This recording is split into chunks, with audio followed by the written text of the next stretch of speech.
You know the story. Or at least you think you do. An old empire, a forgotten world, a warning sent across the stars. The usual tale of dominance, until the silence replied with blood. But this isn't fiction, and Earth was never asleep. Let me tell you how it began. Not in a blaze of warships, not with heroic last stands or stirring speeches. It started with a message, just 22 words, broadcast in the heart of the Galactic Empire like a knife across the throat of diplomacy. This territory violates imperial decree. All unauthorized colonists are hereby ordered to evacuate, submission or annihilation. No further warnings will be given, and it was sent to Earth. Now, to understand the madness of that decision, you have to know the players. The Galactic Empire, sprawling across thousands of systems, bloated with power and drunk on millennia of unchallenged rule. Their laws weren't debated. They were etched into planets. Species bent knees before their scouts even arrived. Some called them gods. Others whispered the Gravemakers. And then there was Earth, the forgotten child of the galactic stage. A blue that hadn't sent a delegate to the council in over 800 years. No known colonies. No treaties. No open wars, either. Just silence, like a ghost system orbiting its small yellow sun, watching. So when Earth lit up on Imperial sensors again, just a blip, a colony drop on the fringes of neutral space, it was treated as a clerical annoyance. They weren't supposed to be anywhere, let alone near disputed zones. The Empire didn't investigate. It didn't ask. It demanded. It sent the fleet first, because that's what empires do. A demonstration task force, 2 dread cruisers, 16 support ships, and enough firepower to turn continents to ash. They arrived over the Earth colony on Voridus Prime, broadcast their threat, and dropped their anchor in orbit like a gavel. Then they sent the diplomats. 7 alien envoys, 1 from each major caste of the Empire. They wore ceremonial gold, flanked by elite guards.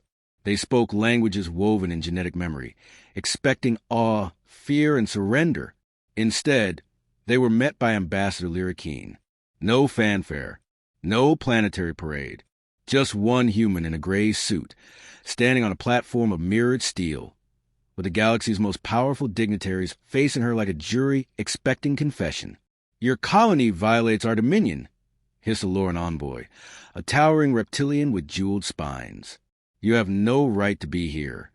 Lyra didn't blink. Funny, we had a map. Your name wasn't on it. The room stiffened. The Synthary diplomat, all coils and glistening eyes, flicked a tongue. You mock the Empire? We offer mercy. You will kneel or be removed. No, said Lyra calmly, tapping her datapad once. The lights dimmed. The alien envoys never even had time to reach for weapons. Blades, hidden in the decorative columns, slid out like silent fangs. Micro-drones, launched from the walls, moved with surgical precision. Heads were taken cleanly, almost artistically. 7 bodies dropped, almost in sync.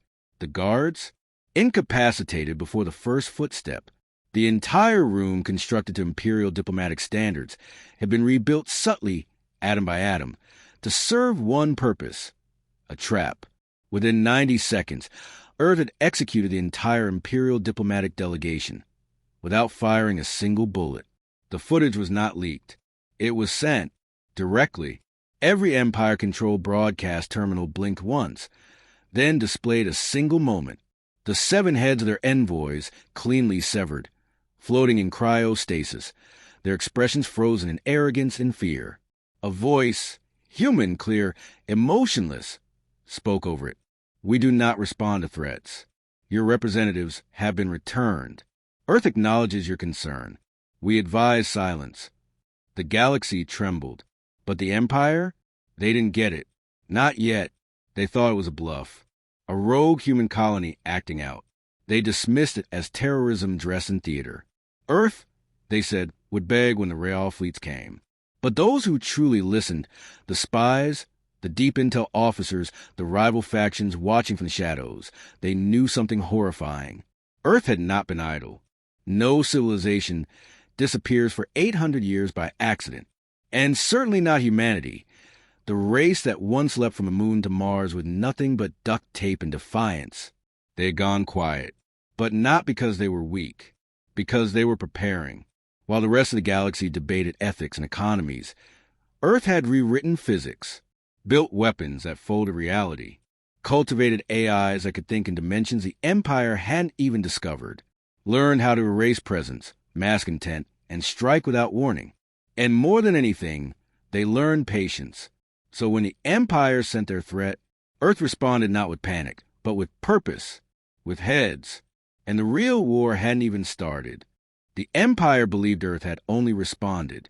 They were wrong. Earth had planned this moment for centuries. And what came next wasn't rage. It wasn't chaos. It was calculated inevitability. But let's not skip ahead. Because the true terror didn't begin with the severed heads or the transmission that made emperors lose sleep. It began with a single truth that no one, not the Empire, not the Council, not the spies buried deep within Earth's networks, had considered possible. Humanity had never stopped watching. 800 years ago, when Earth withdrew from galactic affairs, everyone assumed it was defeat, burned out from war, broken by civil collapse. A planet gone quiet. That was a narrative the Empire repeated, and the galaxy accepted it like gospel. But that silence, it was strategy. They didn't retreat to mourn. They retreated to become monsters. Let me take you back. Back to when Earth first saw the writing on the wall. The Empire, swelling with territory and arrogance, began absorbing systems at will. Independent worlds vanished. Cultures erased. Technology stolen and rebranded. Earth had a front row seat. And humanity, clever as ever, didn't fight the tide. They vanished from the stage before the curtain fell. Quietly, Earth dismantled its embassies, cut diplomatic ties, closed its borders. And beneath that silence, they built a civilization so sharp, so hidden, that the galaxy would mistake their absence for decay. A fatal mistake. While the Empire expanded outwards, Earth turned inwards, collapsing all its efforts into three obsessions. 1. Stealth, not just cloaking, but complete data obfuscation. Whole fleets built with zero broadcast signatures. Language systems rewritten into quantum encryption patterns. AI that could rewrite its own memory trails faster than any surveillance could track. Earth's presence in the galaxy became an illusion. 2. Intelligence. They didn't just observe. They penetrated. Every Imperial archive had hidden doors only humans could see. Every council decision was known to Earth months before it was signed. Earth's covert network, codenamed Halcyon, had embedded observers across 47 major species. Some weren't even aware they were being used. 3. Precision warfare. Earth stopped building armies. They built solutions. One AI-operated kill drone could neutralize a city's leadership without harming a single civilian. One virus could silence an entire fleet's AI core with a poetic string of binary. They studied every known empire, species, psychology, and tactic. They didn't want to match the galaxy. They wanted to end it, if needed, and they did it in shadows, uncelebrated and unseen. So when the Empire's diplomatic warning arrived at Earth's newest colony, Vortis Prime, they didn't flinch. Because Earth had predicted that exact scenario 117 years ago. Down to the language of the message. It was already in the archives. Simulated. War-gamed. Planned for. The execution of the Empire's envoys was an act of emotional retaliation. It was step 1. What the Empire didn't know, what terrified the few who did suspect the truth, was that Earth had already infiltrated them long ago. At the same time the diplomats were being prepared for their last breath, Earth's Shadow Fleet had already moved. You won't find those ships in any registry. They don't emit light. They don't obey physics the way you understand it. They ride the fold between gravity seams, invisible to sensors. Each vessel, designed not to fight wars but to end civilizations, was already sitting in silent orbit over 6 major Empire sectors. They didn't fire. Not yet. They simply waited. One whisper from Earth, and fire would fall. But Earth didn't scream. It listened. It watched how the Empire would respond. And the Empire responded stupidly. They dispatched a second fleet, a larger one, not diplomatic this time, Punitive, 12 dreadnoughts, 100,000 troops, supported by AI-led destroyers and orbital bombardment platforms. All of them sent to discipline the humans. None of them arrived. They disappeared en route. Just gone. The official explanation? Navigation failure. Wormhole collapse. Technical malfunction. The real explanation? Halcyon had already rewritten the targeting subroutines in the Empire's fleet logistics months prior. The entire fleet never left Imperial territory. It folded space not toward Earth, but toward nothing. A pocket of engineered void, a gravitational trap designed by human engineers over a century ago. No survivors. No debris. Just silence. Back on Earth, they didn't celebrate. No fanfare. No announcements. Just a short, chilling message sent directly to the Empire's command AI. Your fleets arrived early. Thank you for the donation. By now, the Imperial Senate was in freefall. The Emperor, a creature that hadn't known fear in 1,000 years, demanded answers. Advisors stuttered. Generals vanished. Conspiracies bloomed. And in that vacuum of power, Earth made its second move, not with a weapon, not with fleets, with information. Thousands of classified Empire files were suddenly leaked galaxy-wide. War crimes, secret treaties, biological testing on minor species, slave worlds, mass extinctions, documents that only the deepest inner circle knew, documents Earth had archived and prepared for just this moment. Entire empires that once obeyed the galactic throne began pulling away. Treaties dissolved overnight. Revolutions ignited like wildfire. Earth hadn't just exposed the Empire's body. They exposed its rotting soul. So what did the Empire truly not know? They didn't know the storm was already inside the walls. They didn't know every move they made had already been made for them. Long ago, on a quiet planet they thought had gone extinct. They didn't know Earth had learned the one truth the galaxy refused to accept. The most dangerous species isn't the loudest. It's the one that learns in silence, plans in darkness, and strikes once with finality. The Empire thought Earth had responded. No, Earth had begun. It began with 7 heads in crystal stasis. And then the screaming started. Not from Earth. No, Earth was silent. The screaming came from everywhere else. From the heart of the Galactic Empire, where admirals clutched at malfunctioning data feeds and high-ranking nobles demanded answers that didn't exist. From the border colonies, where garrison commanders suddenly realized that their fleets weren't responding. Not damaged, not delayed, just gone. From the outer alliances, minor empires, and neutral systems, who watched the holostreams replay Earth's message over and over, word by word, syllable by syllable, until it no longer felt like defiance. It felt like a warning. We do not respond to threats. Your representatives have been returned. Earth acknowledges your concern. We advise silence. A whisper wrapped in execution. 1,000 systems pause in their revolutions. Stars burn quietly, unbothered. But life across the galaxy shifted in its orbit, because for the first time in 9,000 years, the Empire bled. In the capital system of Vorat Prime, the Senate had never moved faster. Security protocols triggered. Armored guards deployed. Emergency sessions declared. At the center of it all stood Emperor Halvar XII, the so-called Eternal Sovereign. Cloaked in living silk, crowned in thought-reactive alloy, he had ruled with unshakable certainty for 342 years. Until now, the heads had arrived 2 days earlier. No courier, no signature. Just materialized inside the Central Senate chamber during an open session. Suspended in a translucent container. Preserved. Precise. Even the containment pod was made of materials unknown to the Empire's best scientists. A single tag hovered in holographic light above each severed neck. Return with respect. The chamber erupted in chaos. Admiral Vasker of the Outer Reach Fleet was the first to declare, "This is a terrorist act. Humanity will be crushed before the next cycle ends." But half his fleet was already missing. The Empire tried to issue a countermessage, their version of strength, a declaration of war. They composed a threat rewritten a dozen times, shaped by linguists and military advisors alike. They never got to broadcast it.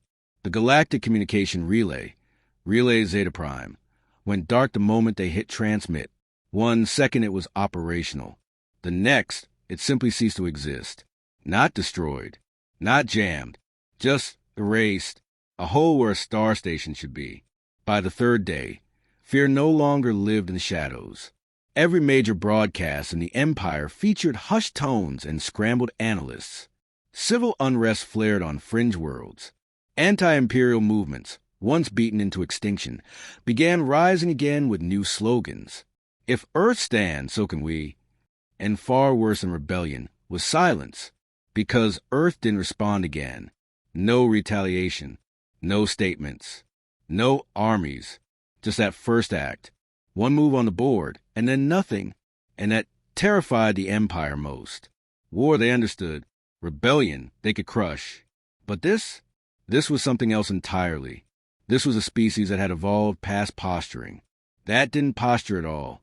Meanwhile, beyond the Empire's failing borders, other powers took notice. The Valkyrie Ascendancy, long believed to be Earth's historical rivals, held an emergency conclave. Their first speaker reportedly watched the execution footage 10 times before whispering. They returned as kings. The Draz Collective, a species that valued emotional control, recorded the highest spike in collective neural panic since their formation. Their AI caretaker stated bluntly, Earth's strategic capabilities are mathematically impossible. Recommend isolation. The Trivane Guild, notorious for war profiteering, declared Earth a Category 0 risk entity, meaning no mercenary support, no contracts, no engagement. The last race to receive that classification had collapsed within a decade. Across the galaxy, maps changed, not because Earth demanded it, but because systems chose to distance themselves from the Empire. And still, Earth said nothing. Inside the Empire, something worse than fear began to spread. Doubt. Officers once loyal to the throne began asking quiet questions. If Earth could do this, what else have they done that we haven't noticed? Military commanders reviewed logs going back centuries. Patrol ships that vanished, colonies that failed without reason, accidents that suddenly felt orchestrated. Every loss that once looked like incompetence or chance now reeked of something deliberate. And the deeper they looked, the darker it got. Someone in naval intelligence uncovered a file. Project Ashfall. A long-closed case involving a human probe found on the surface of a long-dead world. The probe shouldn't have survived the blast that killed the planet, and yet it had. Intact. Recording. Watching. Inside was a single transmission, looped for 427 years. We learn from your mistakes. And when we are ready, we will return. The file was buried. The agent who uncovered it vanished within a week. No report filed. Just a note left on his desk. Halcyon seas. The final crack came not from Earth, but from the Empire itself. Internal communications began failing. Entire intelligence sectors went dark. Dozens of command AIs purged themselves. Not from enemy fire, but from fear.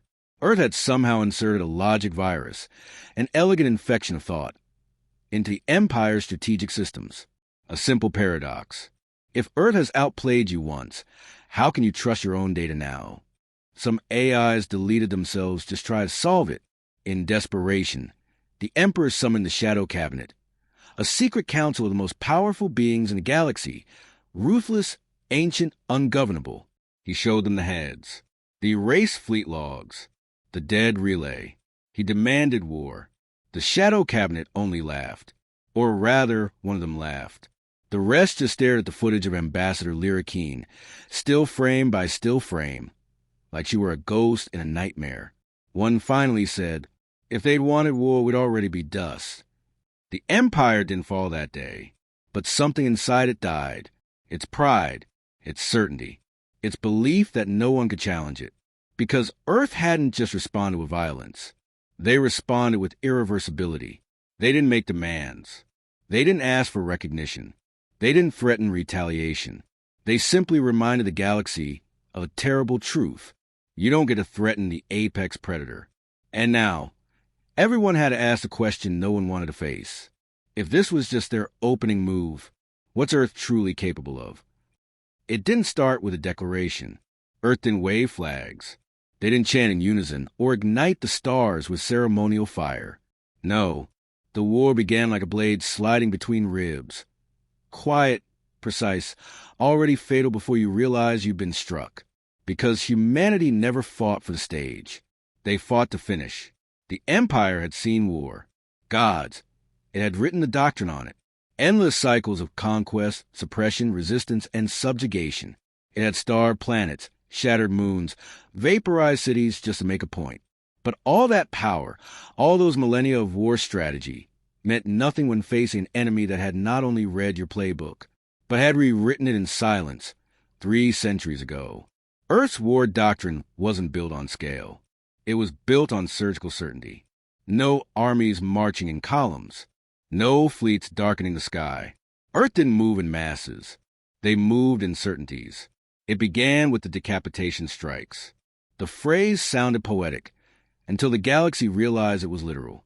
The top command structures of the Empire, sector generals, high admirals, core data chain overseers, were all hit simultaneously. No weapons fired. No explosions. Just termination. Admiral Cordes, overseeing Fleet Group Omega, was found floating upside down in a zero-gravity command chamber, eyes open, no signs of struggle. Brain cooked by an invisible pulse. Delivered through the fleet's internal comm system. Governor Silerin Vorth, who'd publicly called Earth a race of failed monkeys, was mid-sentence during a live speech when he collapsed, his neural implant sparking, a thin stream of blood leaking from one nostril. No one knew how Earth had done it. No one ever found the method, because there wasn't one. Every assassination was unique. Every method untraceable. Each carried a hidden message. You are not safe. Anywhere. Then came the infrastructure collapse. Empire military logistics relied on a vast lattice of warp lanes, AI-managed waypoints, and energy pulse highways, untouchable, or so they believed, until Earth touched them. The first collapse occurred in Sector 19. 37 supply worlds instantly blacked out. Energy grids burned from the inside. AI traffic managers turned on themselves. Starports refused to release ships from orbit, citing phantom evacuation orders. By the time the Empire sent backup, the sector was a ghost zone, and Earth hadn't even arrived. They didn't conquer sectors. They erased their usefulness. But perhaps the cruelest blow came next. Penance Protocol. The Empire had built its foundation on brutal order. But now its people, long suppressed, long watched, were waking up. And Earth knew exactly how to feed the fire. Across 17 systems, encrypted messages were delivered to rebel factions and dissident groups. Not advice, not ideology, just information. Blueprints for power grids, security weak points, personal files of oppressive governors. Suddenly, the Empire's enemies didn't need weapons. They had knowledge. Earth's message was unspoken but clear. We don't want your worlds. We want you to take them back yourselves. Within 2 weeks, riots turned to uprisings. Uprisings turned to revolutions. The Empire's elite were dragged from their towers while Earth's shadow satellites watched from above, silent sentinels. And all this time, not one human soldier had stepped on Imperial soil. So the Empire did what desperate powers always do. They lashed out, in fury. They assembled what remained of their Victory Armada, a last-ditch fleet composed of whatever ships they could muster, whatever commanders were left alive, whatever AIs hadn't self-deleted in fear. It was the largest mobilization since the Varnak suppression, and it never made it past the border. As the fleet crossed into what they believed was unclaimed space, their navigation data quietly changed. The stars were wrong. The maps glitched. Warp signatures scrambled mid-jump. Some ships collided with asteroid fields that weren't there a moment before. Others were folded back onto themselves, engines imploding in silent loops of gravitational collapse. And then, in the blackness, they saw the fleet. Not Earth's full force. Just 5 ships. 5 ships that glowed with energy signatures no Empire scanner could parse. Their hulls shimmered with something that felt alive. Shapes shifted. Lights moved like predators beneath skin. A single message was transmitted. You are not permitted here. Turn back, or vanish. The Empire laughed, or tried to. Then their ships started disappearing, without any attack. Sensors reported nothing. No weapons fire. No hostile energy. Just ships blinking out of existence one by one. Of the 3,000 ships that entered that region of space, only 11 returned. They didn't speak. They didn't sleep. They just sat. And within days, all 11 disintegrated in unison, their hulls turning to dust, as if Earth had simply changed its mind. Earth's war doctrine was now clear to the galaxy. No mercy. No delay. No second warnings. They didn't believe in protracted conflict. They didn't need your surrender. They didn't want your apologies. They simply wanted to ensure that no one would ever threaten them again, and the method was working. In less than one galactic cycle, the Galactic Empire lost control of 43% of its military assets, 60% of its communication networks, 71 key officials, 129 planetary systems, all of its credibility. And still, Earth hadn't claimed a single world. They weren't fighting for territory. They were fighting for memory, to etch one lesson into bones of every species, every council, every would-be conqueror. We are not prey. We are not your relic. We are not forgotten.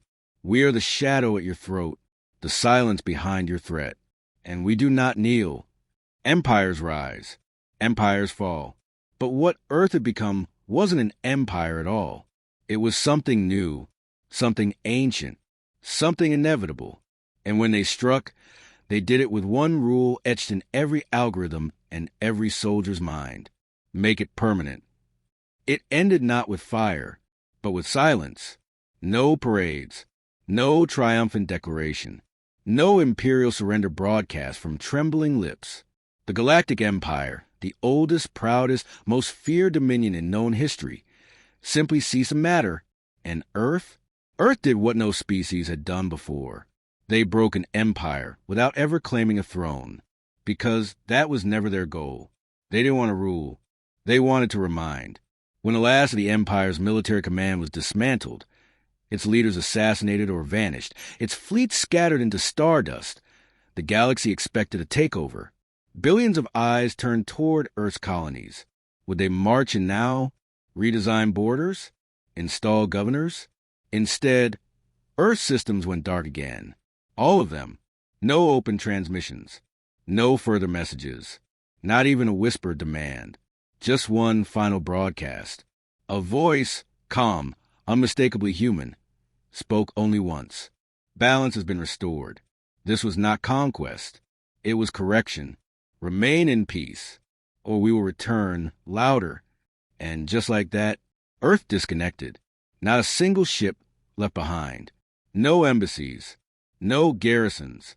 Only the imprint of their precision on maps, in code, and in the minds of every living species who had watched it happen. The Empire's flag still fluttered in hollow space stations, but no one saluted it. On imperial worlds, statues of long-dead emperors were pulled down, not by Earth, but by the hands of those they once ruled. Old laws were burned, treaties shredded. Systems once loyal to the throne scrambled to govern themselves. In the chaos that followed, dozens of provisional governments rose. Some begged Earth for alliance. Others offered tribute. Some even pleaded for occupation. Anything to feel safe from what might come next. Earth answered none of them, because they weren't listening anymore. And somehow, that made everything worse. The galaxy began to fracture. Without Earth's hand steering the collapse, old rivalries flared. Trade routes shuttered. Pirate fleets multiplied. Formerly docile species began eyeing new territory, intoxicated by the Empire's fall. But no one moved too boldly. No one reached too far, because Earth's shadow still lingered. It wasn't a military presence. It was a memory etched into space itself. For every council that debated expansion, someone would always say, "But what if they're watching?" And so, borders hardened, expansion slowed. Entire sectors entered what historians would later call the era of measured silence. As for Earth, their story didn't end. It only retreated. From what fragments of intelligence remained, this much was clear. Earth had gone back underground, not out of fear, but out of choice. They had proven what needed proving, that humanity, once dismissed, once hunted, once enslaved and forgotten, had become the galaxy's most unassailable force, not because of size, not because of numbers, but because Earth had become something no one else dared to, unpredictable, unreachable, and unforgiving. In the years that followed, strange rumors began to surface, whispers of impossible technology, stations built inside stars, communication relays found on planets with no known visitors, a ship that folded space so precisely it left no wake behind, a species that claimed to speak to humans through dreams. But none of it was confirmed, because Earth didn't need the galaxy's attention anymore. They didn't care who watched, because they had already taught the final lesson. Do not threaten what you do not understand. Do not provoke what has nothing left to prove. And never, ever send warnings to Earth. It said now, generations later, that the Empire's downfall didn't come from war, but from misjudging silence.